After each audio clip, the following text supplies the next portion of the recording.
This for my baby. Gxlden.Chvld. What's up, guys? It's your girl, the Golden Child, and we're back with another video. First thing I wanted to get out of the way. Yes, I am wearing a shirt. It's just kind of low cut and you guys can't see it, but I know someone's going to be thinking it or going to ask me, so yes, I have a shirt on. In this video, I'm going to talk about my first love. So some quick exposition. This was my freshman year of high school and he was a junior. He did go to my school. When we met, I was 14 and he was 18, but that's not really important. And we didn't actually date. We were just talking.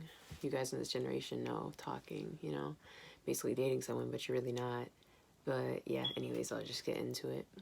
Normally, someone's first love is something like sweet and romantic and all that. And there are like sweet romantic parts, but just to like get this like out of the way, like this was something that was pretty sour and pretty toxic, but I learned from it.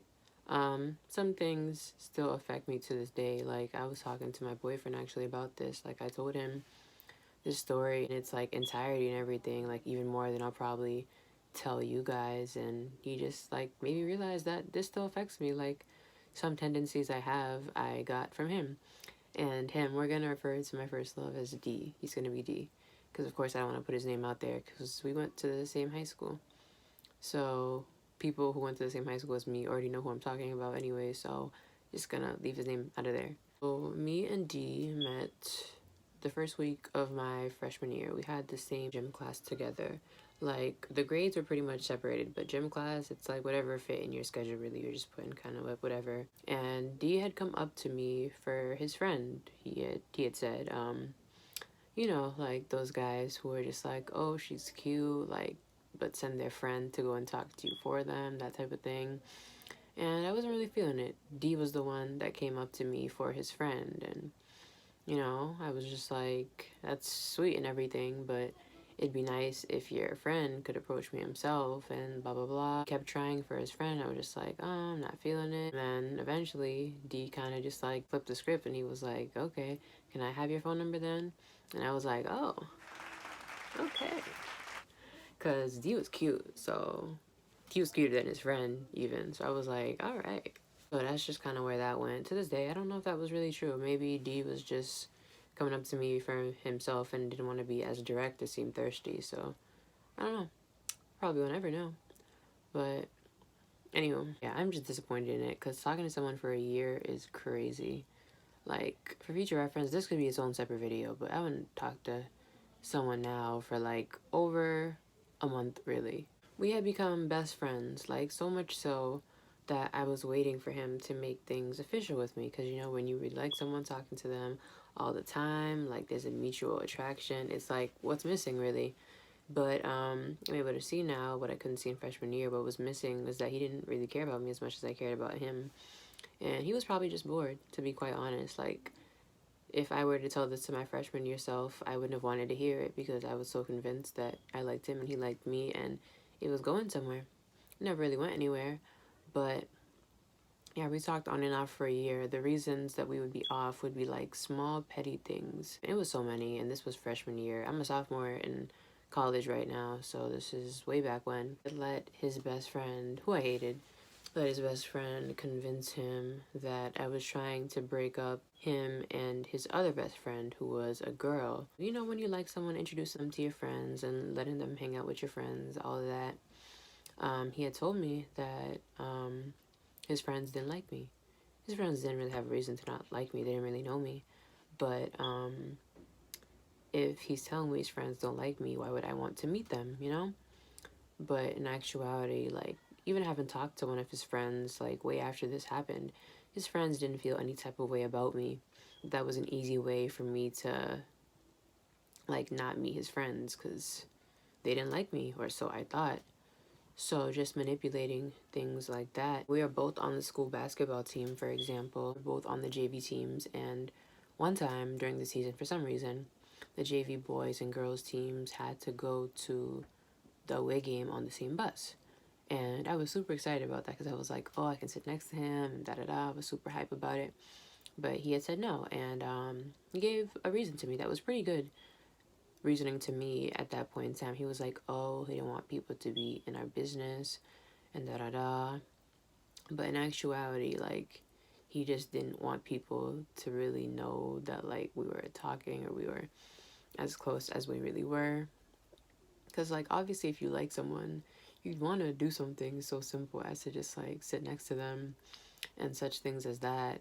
Like, he was just really, like, wishy-washy, and I just allowed it because I didn't know any better. My hair looked like this pretty much my beginning of my sophomore year of high school, and he didn't really like it. Like, he just kind of let his friends make fun of me about it. Like, he didn't, like, make fun of me with them as far as I know, but, like, from what he told me, like, he was telling me that, oh, his friends were, like, clowning me, and it wasn't to say that, like, he was defending me. He was more saying it as though it was, like, embarrassing to him because I was talking to him. Whereas, like, months later, he told me that I should never do that to my hair again, and he just didn't think I looked attractive like that. And I think I look great with short hair. Like, lots of people told me I look great with short hair. My boyfriend loves my short hair. So yeah, that was something that just really blew my self-esteem. Like, the whole experience with him as a whole just blew my self-esteem. That, well, I had pretty good self-esteem in the beginning of freshman year, but this whole year kind of really blew it. And another one of the cherries on top of how just terrible he was, I wrote him this love letter.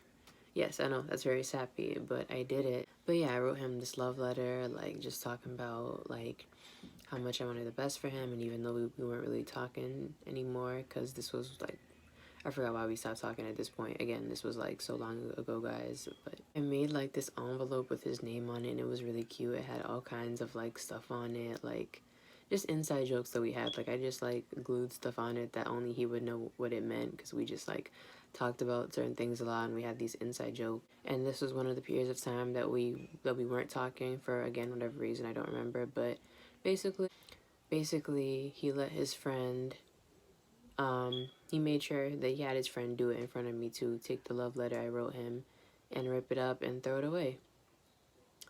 And yeah, of course that really hurt. I'm pretty sure I left the cafeteria crying. Yeah, I vividly remember that. And yeah, of course that really hurt because I put, like, a lot of heart into that. I tried to make it perfect for him. And yeah, that's just the way that it had turned out. I think that might have been, like, the worst thing that he had ever done. But yeah, you know, maybe you like that.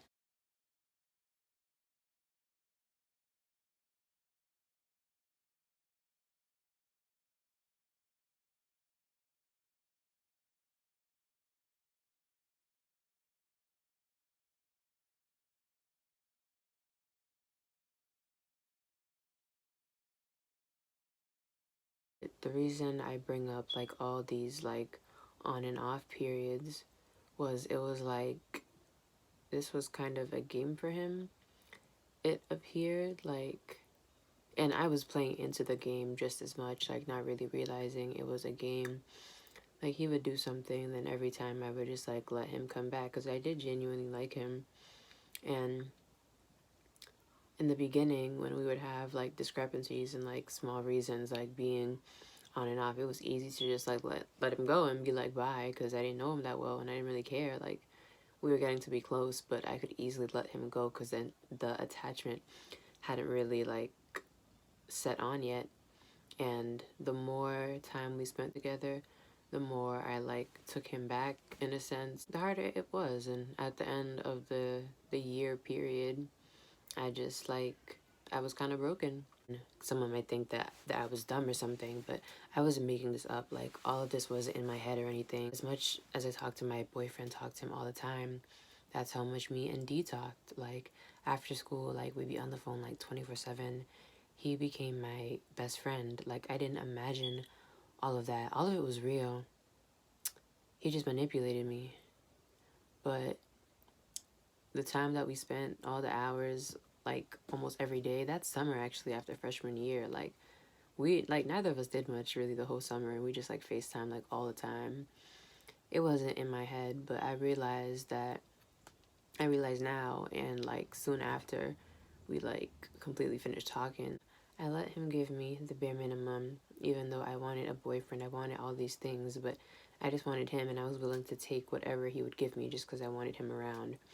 and that's really not acceptable, which I was able to realize. But you know, being a freshman, and people try to tell me too that like he just was bad news. I remember several times, and I just wasn't really trying to hear it because I liked him. Another thing too that's kind of like funny to mention, I've never kissed him.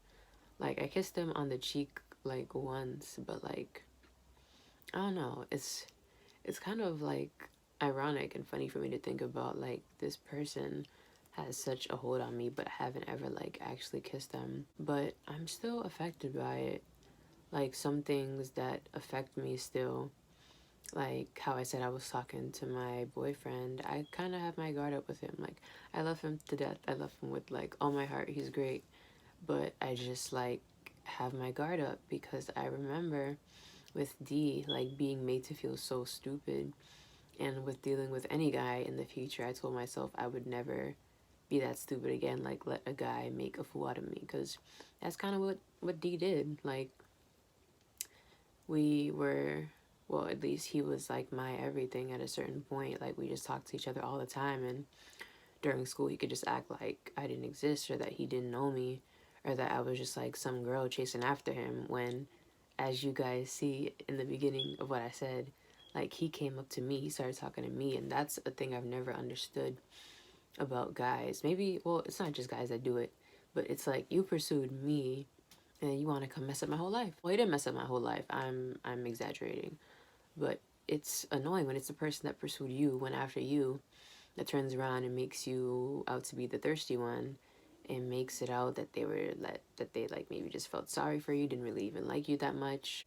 Yeah, I've had my guard up with my boyfriend, and it's hard to let that guard down because D like really like brought that out in me. I mean, it was sad. It's not really sad anymore because like I've grown from it. I'm not hindered every day by this. Like it's just something that happened. I wish it didn't happen, but you know, you live and you learn. Like something I say and I stand by like really firmly is that you have to learn what love is not to know what love is and to really appreciate it.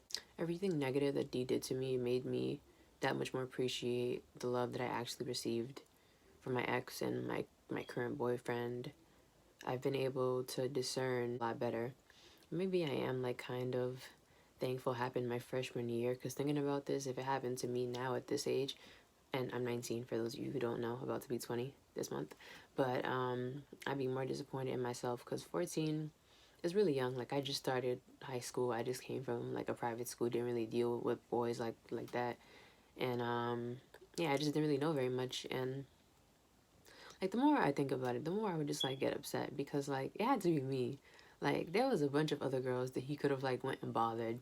Like he was a whole junior. There was the junior girls, sophomore girls. He had to go after the little new freshman me. And something else too, at the end of our I suppose on and off year of talking, he had dated my friend. And that's another story itself, man. That gets me really hot too. But to put it in short, like just to like tell you guys what happened. My so-called friend, obviously we weren't friends anymore once that happened.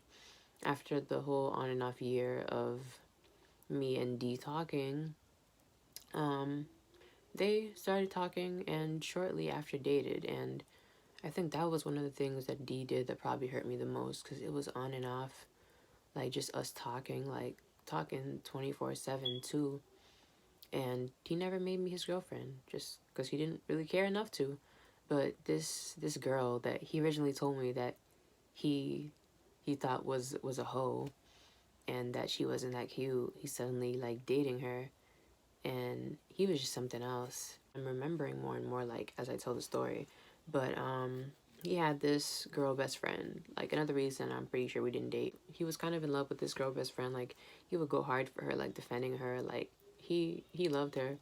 And I was kind of naive in thinking that maybe he didn't love her and they were just best friends. But he definitely loved that shorty, especially because it was me that he was talking to like all of my freshman year and his junior year, and people knew we were talking because he spent so much time with me.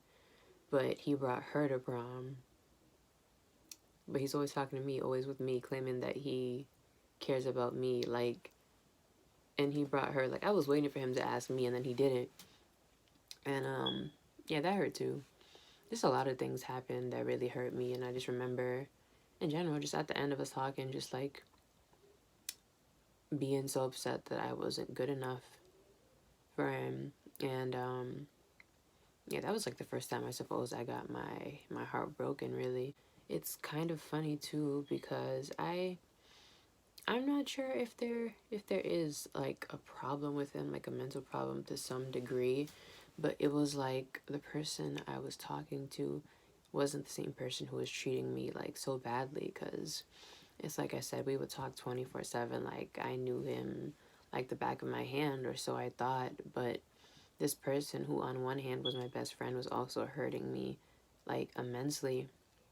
And I wondered if he had some type of like personality disorder, because I just couldn't grasp like how this was happening, like how my best friend was also like my worst enemy and the biggest source of my pain. But it happened, and I don't know. I have also I've also seen him, like not like recently. I had seen him after he had graduated from my high school. And funny thing too, he actually has a girlfriend now whose name is very similar to mine, which is kind of funny. But yeah, when I would see him, I still get like a sick feeling in my stomach, like my stomach drops kind of, because I suppose he still has somewhat of an effect on me, because of course that is my first love.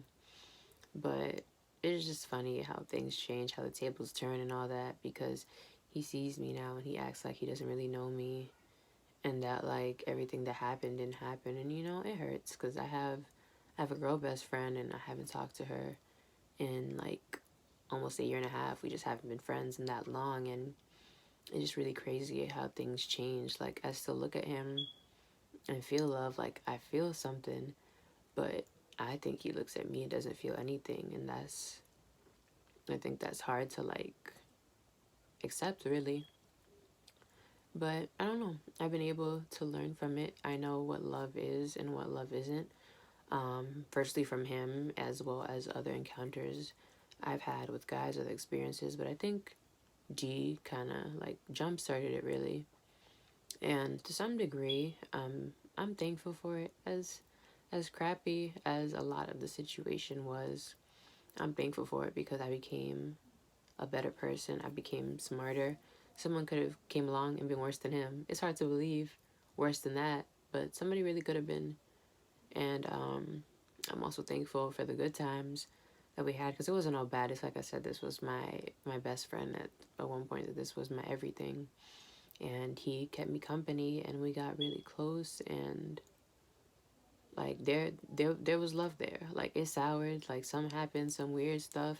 He switched up, but what I felt was real, and he had to have felt something real, because to be talking on and off for a year, the amount of time that we talk just on the phone 24/7, you don't invest that type of time in someone if you don't really care about them, if you're not like really feeling something. So it was like a psychological battle for me like the whole time. But yeah, this was the story of my first love. Get it off my chest to make a video about it. Thank you guys for watching. Make sure to subscribe so you can become one of my golden stars, and peace out.